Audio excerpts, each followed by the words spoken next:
Ndiyo. Ya, mambo yanaenda vizuri, tumewasili jana salama jioni hivi. Mahususi kabisa kwa ajili ya kuja kwenye mchezo wetu ambao tutacheza Jumamosi hapa, mchezo wa kombe la shirikisho CRDB hatua ya nusu finali dhidi ya Simba Sports Club ambao tutacheza kesho Jumamosi katika uwanja wa Tanzanite kwa raha. Na kila kitu kipo sawa kwa maana ya maandalizi, na japokuwa muda umewabana kidogo kwenda kujiandaa kwenye uwanja wa mazoezi, lakini hali za wachezaji zinazungumza nini kuelekea kwenye huu mchezo? Ya, kila kitu kinaenda sawa kwa sababu tumetoka Dar es Salaam jana. Of course ufinyu wa muda, ukiangalia tumecheza juzi tu mechi ya ligi kuu dhidi ya Simba pale KMC, mechi kubwa, mechi ngumu. Alafu tunasafiri umbali wote kuja huku na tukapumzika leo ambao ndio siku ya maandalizi ya mwisho, afu kesho tunaenda uwanjani kucheza tena. Obviously ni ufinyu wa muda, lakini tulikuwa tunaifahamu ratiba na hata maandalizi yetu huko nyuma yalizingatia huu ufinyu wa muda. Kwa hiyo kila kitu kinaenda vizuri so far. Hali ya wachezaji wamefanya recovery baada ya mechi ile tough. So far na wanaendelea vizuri, licha ya kwamba kidogo kuna changamoto kwa mchezaji wetu Jonathan Soa ambaye alipata shida kidogo na yuko chini ya uangalizi wa daktari wetu wa timu. Utakumbuka baada ya mchezo wetu pale Dar es Salaam palitokea kashikashi kidogo majukwani, kuna mashabiki walirusha vitu uwanjani, vyupa na nini. Kwa hiyo kwa wakati ule haikuwa shida, lakini usiku wake akaanza kusikia maumivu ya kichwa, kupumzika jana safarini akanalamika bado maumivu ya kichwa. Kwa hiyo kuna namna ambavyo anaangaliwa na nadhani leo baadaye tutapata ripoti ya daktari anaendeleaje. Lakini so far ukiachana na hiyo, wengine wote wako vizuri, wanaendelea vizuri kabisa na wako sawa. Mchezo wa Simba mnakwenda kucheza mfululizo. Watu wengi walikuwa wanahoji kwamba kuna ugumu gani ambao unawezekana mkakutana nao kucheza na timu siku mbili mmetoka kucheza nao, tena siku mbili mbele mnakwenda kucheza nao tena kwenye mchezo wa kimaamuzi ambao unawafanya mvuke, ama knockout ambao inawafanya mvuke kwenda kwenye finali.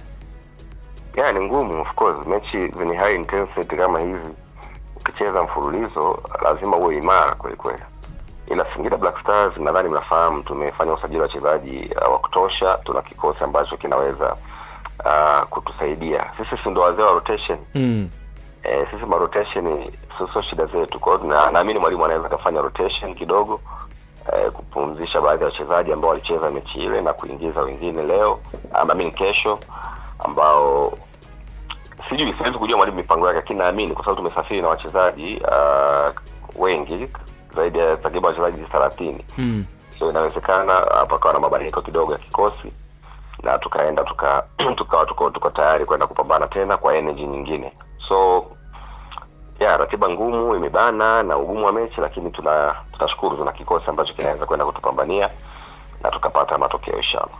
Nimeona andiko lako kwenye ukurasa wako wa Instagram ukiweka taarifa ya kwamba tayari mmepeleka barua TFF na bodi ya ligi kwa ajili ya kulalamika ama kuwasilisha malalamiko yenu juu ya kile ambacho kilitokea kwenye mchezo uliopita.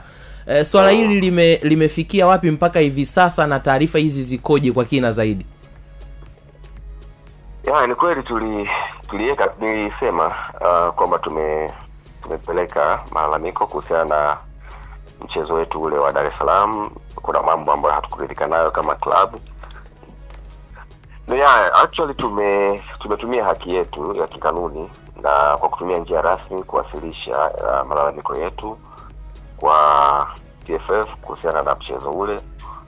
Na sio busara, sidhani kama ni busara kwenda in detail sana, lakini malalamiko ambayo kama club tuna haki ya kufanya hivyo, na hata bodi ya ligi TFF wote wanapenda timu ambayo inawasilisha malalamiko kwa njia rasmi.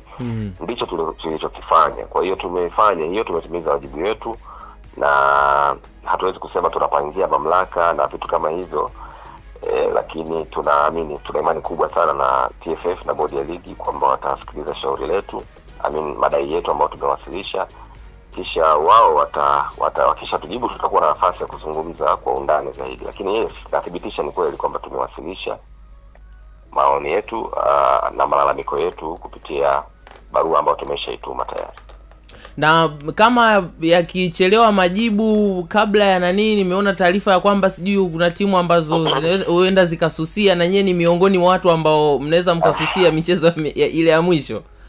Sasa huko ni kufanya mashinikizo. Mimi nilichokieleza na singependa kwenda, sidhani kama ni busara pia kuanza kuzungumza kwa undani sisi tumeamua hivi. Sidhani kama ni busara zaidi kufanya hivyo, kwa sababu jana kuna mwandishi pia aliniuliza kidogo kunichochea. Nikaeleza tu kile ambacho sisi tumekifanya kama klabu, kuwasilisha malalamiko yetu na aina ya malalamiko ambayo tumewasilisha, lakini nikaona kidogo watu wameipokea tofauti. Kwa hiyo mimi kwa busara nadhani si vyema kuzungumzia sana kwa undani, kwa sababu tayari kama klabu tumeshafanya jambo letu la kuwasilisha. Ndio Nadhani tuiachie mamlaka, wakishapitia watajua tutasonga nao vipi mbele. Asante sana. Kuna mwenye swali kabla tujamwa Bwana Masanza, sisi tunakuja Babati, na tukifika hapo Babati bwana, hatutakumbusha kila kitu. Kijana wao kweli kweli. Karibuni sana Babati. Sisi tupo, mtatukuta. Mechi ipo Jumamosi kesho inshallah. Kwa hiyo karibuni sana. Ni biashara ambayo haikumalizika. Tulikuwa tuna package mbili na Simba. Package ya kwanza tumepoteza, package nyingine ya kipande kilichobaki tunamalizia kesho. Inshallah itakuwa mechi nzuri, itakuwa mechi ya aina yake. Tunaamini kwa mipango Mwenyezi Mungu hawezi kututupa, hawezi kumtupa mja wake. Mechi mbili nzuri inshallah tunaanza tukavuka. Masanza, mechi mbili mfululizo, labda pengine kwenu na Simba Sport Club, kuna namna inawateteresha ukizingatia matokeo yaliyopita ya Simba kupata ushindi? Kututeteresha hapana, hatuwezi kutetereka kwa sababu na sisi tunajiamini, tuna quality ya kushindana na Simba ya kutosha tu. Kwa hiyo ni mechi ngumu, lazima tutukiri hivyo, ni mechi ngumu sana, lakini tuko tayari na tulifahamu kwamba hii mechi itakuwepo mfululizo kwa sababu ratiba ilitoka mapema sana. So tupo tayari kwenda kupambana kufa na kupona katika uwanja wa mechi kesho Tanzanite kwa raha. Na nimewaambia sisi kufanya rotation sio shida zetu. Kwa hiyo tunaweza tukafanya rotation ya kiufundi kesho kulingana na mipango ya mwalimu itakavyokuwa, na wachezaji wetu wote wako tayari kwenda kupambana. Bwana, shukrani sana Masanza, mnyama anataka kurudia bwana. Unasema? Shukrani sana, mnyama anataka kukurudia. Huku kuna shida ya network kaka, nashukuru sana. Sawa, huyo ni afisa habari wa kikosi cha Singida Black Stars akiweza kuzungumzia kile ambacho kinaendelea kwenye klabu hiyo. Nadhani Chisano umemsikia kwa kina zaidi. Nianze na wewe kabla tujakwenda kutazama